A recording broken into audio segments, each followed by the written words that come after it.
Oke, bismillahirrahmanirrahim. Assalamualaikum warahmatullahi wabarakatuh. Halo para sobat semua. Udah lama saya nggak rekaman lagi nih, udah hampir 1 bulan ya. Ya, ini kita baru masuki Idul Fitri gitu ya. Jadi saya ucapkan taqabbalallahu minna wa minkum. Semoga amal ibadah kita yang dilakukan selama bulan Ramadan itu diterima di sisi Allah. Amin. Oke, langsung aja kita ke topik yang mau kita bahas sekarang. Nah, kita bahas kan buat apa sih era new normal gitu kan. Era new normal itu buat apa gitu kan ya. Nah, ini untuk menjawab pertanyaan itu, sekarang kita lihat nih.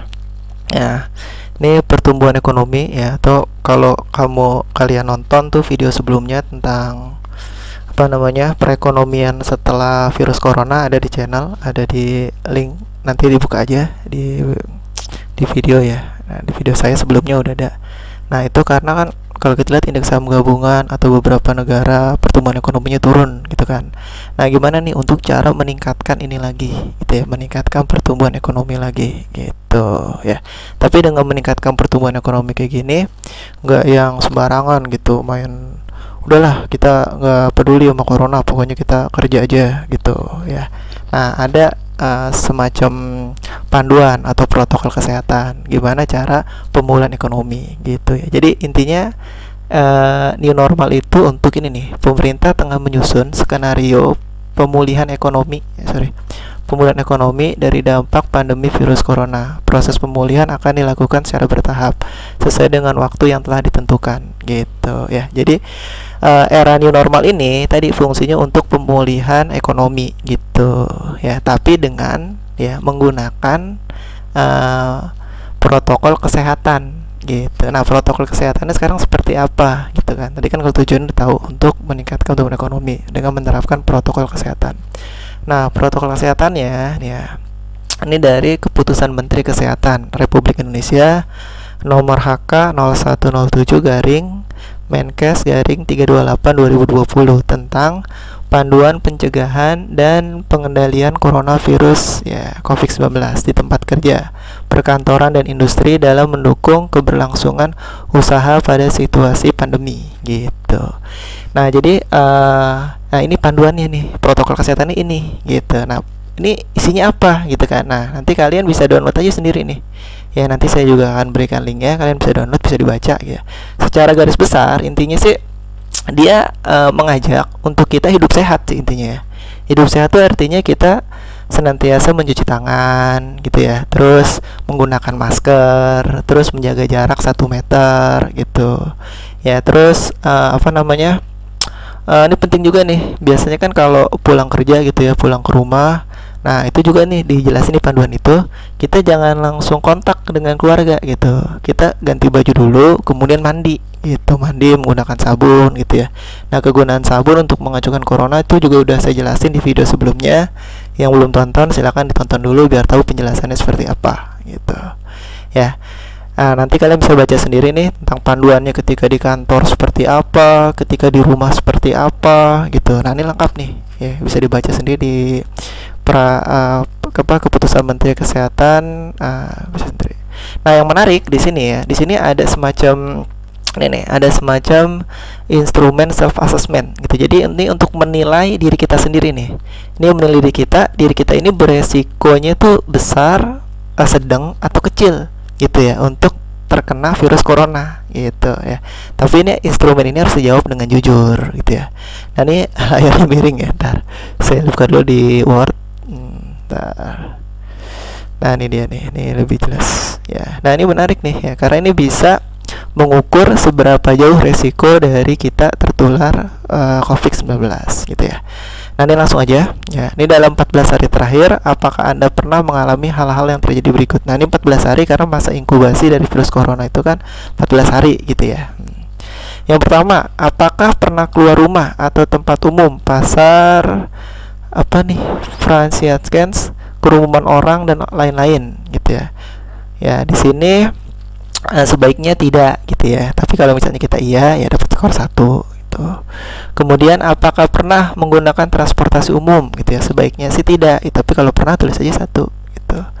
Terus, apakah pernah melakukan perjalanan keluar kota atau internasional, wilayah yang terjangkit zona merah, gitu ya. Kalau iya 1, kalau enggak 0.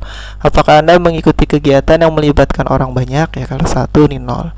Nah, kemudian poin 56 nih, ini skornya tinggi banget, 5, gitu kan. Apakah memiliki riwayat kontak erat dengan orang yang dinyatakan ODP, PDP, atau konfirm COVID-19, berjabat tangan, berbicara, berada dalam suatu ruangan, ya. Kalau iya 5, poinnya besar banget. Kalau enggak, bagus, 0. Apakah pernah mengalami demam, batuk, pilek, sakit tenggorokan, sesak dalam 14 hari terakhir, ya. Kalau skor 5 nih besar banget skornya. Kalau enggak, 0. Nah, hasilnya ini nih. Kalau misalnya kita 0, wah, berarti alhamdulillah kita beresiko kecil terkena COVID-19. Tapi kalau kita 1 sampai 4, gitu ya, kemungkinan kalau resiko sedang ini cuma 4 poin ini aja nih, 1 sampai 4, 5 sama 6 enggak, gitu ya. Nanti resikonya sedang, gitu. Tapi kalau kita ada salah satu nih atau dua-duanya mungkin di antara poin 5 dan 6, nah ini kita beresiko besar untuk terkena corona. Nah, kemudian setelah tahu itu, tindak lanjutnya seperti apa? Nah, tindak lanjutnya seperti ini nih. Kalau kita masuk ke resiko yang besar, ya artinya kita pernah mendapatkan 2 poin ini nih, 5 dan 6, gitu ya. Agar dilakukan investigasi dan tidak diperkenankan masuk kerja. Tuh, pekerja dilakukan pemerintahan RT-PCR. Jika tidak tersedia, dapat dilakukan rapid test oleh petugas kesehatan, ya, setempat. Jadi kalau resikonya besar, ya, di sini tidak diperkenankan masuk kerja, artinya di rumah aja. Tuh. Kemudian kalau resikonya kecil atau sedang, ini diperbolehkan masuk kerja. Namun dilakukan pemeriksaan suhu di pintu masuk tempat kerja apabila didapatkan suhunya lebih dari sama dengan 37,3 derajat Celcius, agar dilakukan investigasi dan pemeriksaan petugas kesehatan jika dipastikan peserta tidak memenuhi kriteria OTG, ODP, atau PDP, pekerja dapat masuk kerja. Tuh.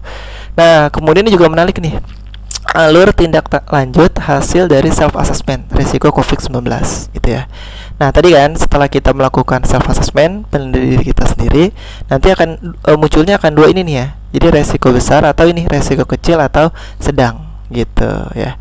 Kalau misalnya resiko kecil, ya boleh masuk kerja, gitu. Kemudian di pas masuk kerjanya, ya, ini sebagai standarnya dari pemerintah, ini ada pemeriksaan suhu tubuh di pintu, gitu ya. Nanti dilihat kalau suhunya ini kurang dari 37,3 derajat, nah ini aman, ya, bisa masuk kerja. Kemudian kalau suhunya lebih dari 37,3 derajat Celcius, nah pengukurannya 2 kali ya, dalam jarak 5 menit. Jadi ukur sama, jedah dulu 5 menit, nah ukur lagi, gitu. Ya, kalau suhunya ternyata 37,3 derajat 37 derajat Celcius, nah yang dilakukan investigasi dan pemeriksaan oleh petugas kesehatan di tempat kerja, gitu. Kemudian memenuhi kriteria ini enggak OTG, ODP, dan PDP, ya. Kalau memenuhi kriteria ini, tidak diizinkan masuk. Tapi kalau nggak memenuhi kriteria OTG, ODP, dan PDP, diizinkan masuk dengan pemantauan yang ketat. Tuh. Kemudian kalau resikonya besar, yang tadi itu poin 5 dan poin 6, nah ini udah jelas banget, tidak diperbolehkan bekerja, gitu. Dilakukan pemeriksaan RT-PCR atau rapid test, gitu, untuk memastikan, ya. Kemudian kalau untuk tamu gimana, gitu kan? Kan bisa aja tamu datang, gitu kan, ke kantor atau, ya. Nah, sebaiknya sama nih, ini dilakukan pemeriksaan suhu tubuh, gitu ya. Kalau suhu tubuhnya kurang dari 37,3 derajat Celcius, nah ini mengisi form self assessment. Nah, kalau resikonya besar, ya, dia nggak boleh masuk, gitu ya. Tapi kalau resikonya kecil, ya diizinkan masuk, gitu. Ya, terus kalau misalnya dia demam lebih dari 37,3 derajat Celcius, pengukurannya 2 kali dalam jarak 5 menit, nah ini tidak diizinkan masuk.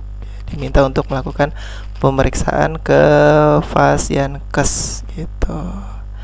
Ya deh, itu aja ya. Mudah-mudahan bermanfaat. Kalau sekiranya menurut kalian ini bermanfaat videonya, silakan di-share dan subscribe. Oke, terima kasih. Assalamualaikum warahmatullahi wabarakatuh.